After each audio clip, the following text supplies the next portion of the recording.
Thanks for joining me today at Learnwake. My name is Brandon Judd, and I'm responding to a video analysis request that's been uploaded by Ken.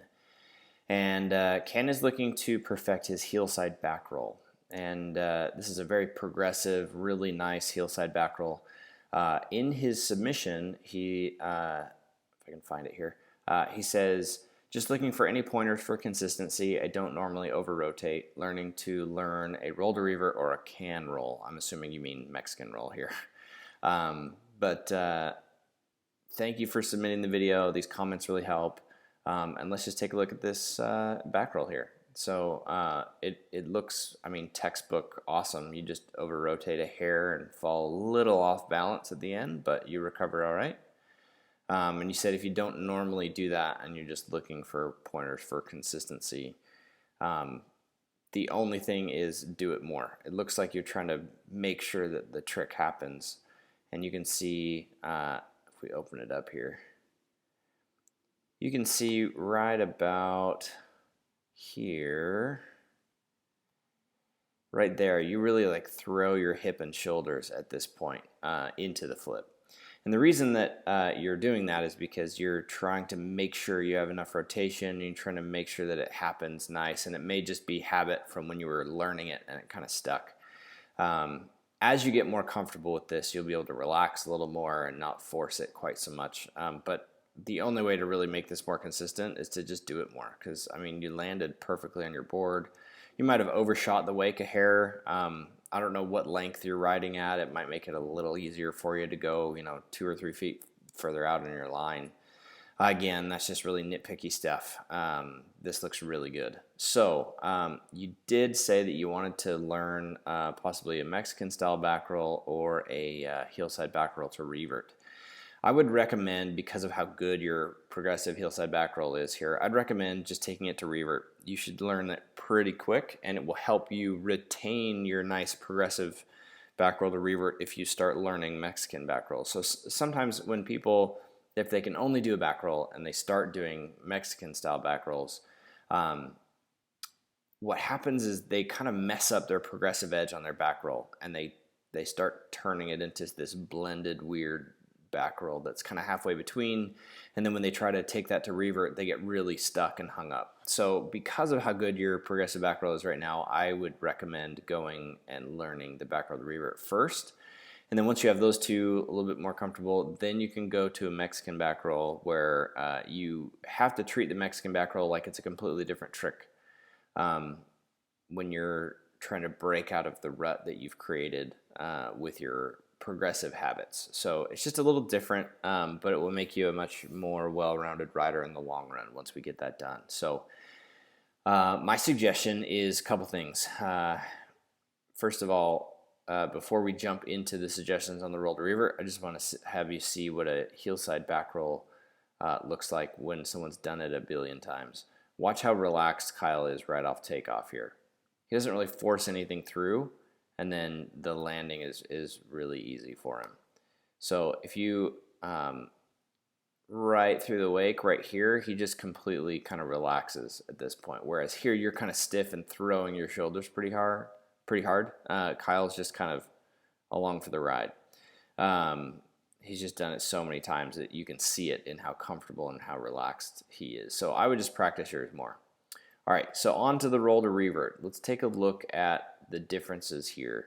I'm going to show you the exact same one in just a roll to revert really quickly. And the key is right now in your back roll, if we go and look at your back roll again really quick, the key here is you have a good back roll where there's natural front side rotation. Like right now, the back roll is kind of trying to go halfway to revert, and because let's open this up so we can see it a little better. You'll notice right here, you push the handle towards shore a bit, which allows the tail to kind of whip back underneath you. You may not even think about doing that. It just kind of happens. But right now, there's about 90 degrees of front side rotation that's just natural and inherent in this trick. And right now, you're canceling it out by pushing the handle toward the shore. And then that's what straightens you out for the landing. So if we look at this Heelside back roll here, and you'll watch what Kyle does. He actually allows and encourages that front side rotation and then lets go with the opposite hand. So with his lead hand, he lets go instead of keeping your front hand on the handle and pushing the handle toward the flats. Instead, he takes his front hand off the handle, allows his back hand to become his front hand, and encourages that front side rotation. You have to be careful with it because it can get away from you and you can over rotate and land kind of on your butt. So you almost want to not flip as much as you think you need to. So just really, really cruise into this thing nice and easy, nice and mellow and relaxed. Edge through the wake, nice and normal, and then just open up, and the board will go most of the way to revert here to landing switch. The key is you want to just twist the board more than you think you need to and not flip as much. So you trade your flip for more spin, if that makes sense. So let's kind of look at it here as Kyle's going through the trick.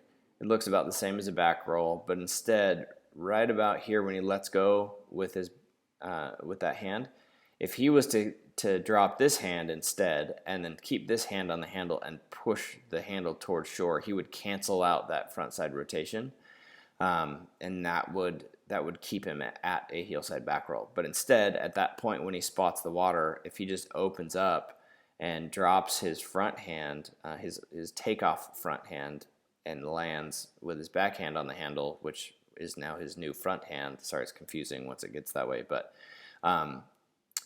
then it allows him to open up, and all he has to do is relax and under rotate, because if you under rotate a little bit, you're on your toes, right?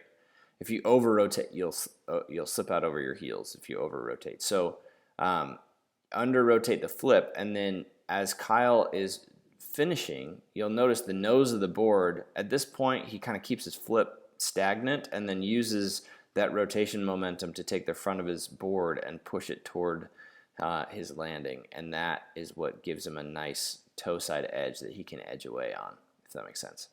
So here's another one to study. This is Trevor Hansen doing a heel side back roll to revert. Very, very textbook, very natural and really open here. So he's very patient all the way through the trick, which is what I really like about this example. So if we're to go through this again here and look, you're going to be tempted to turn to 180 really fast, but don't do it. Be really patient. So he stands tall through the wake, waits and waits and waits and waits, and then allows the flip to naturally progress through, drops his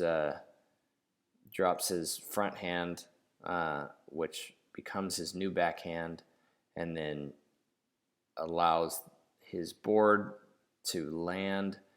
Tries not to over-rotate onto his heels. You'll notice he almost over-rotates just because of how nice and big he goes. You really have to hold back on your flip. And then keeps the handle, when he lands, keeps it nice and close to his hip, almost pushing it kind of behind him toward the boat so that the nose of his board can stay pointed. He uses this as leverage to keep the board on its toes. And then rides away nice and clean. So I think this is very achievable for you. The key is heel side, front side 180s, wake to wake very consistently, nice strong toe side landing switch, being able to take that into the flats, doing a nice big heel side, front side 180 and landing switch in the flats. That's what you're going to really want to work on when you're doing this, because if you're not comfortable switch, you'll slip out over your heels almost every time on this trick because the momentum just wants to keep you flipping. So you have to be comfortable under rotating and landing on a heavy impact switch toe side edge. You have to be really comfortable with that, nice and one-handed. So that's what I'd practice. Once your heel side, front side 180s are really comfortable and consistent in all sorts of variations, nice and, if you can do it late, if you can do it early, if you can really control that front side 180 and have a very controlled switch heel side or switch toe side landing, then you should be ready for this back roll to revert. It's a little tough in the learning curve of being able to trust flipping less than you think you need to, but truth be told, once you get it comfortable, it becomes a very, very consistent, pretty simple trick for you. So Thanks again, Ken, for submitting this.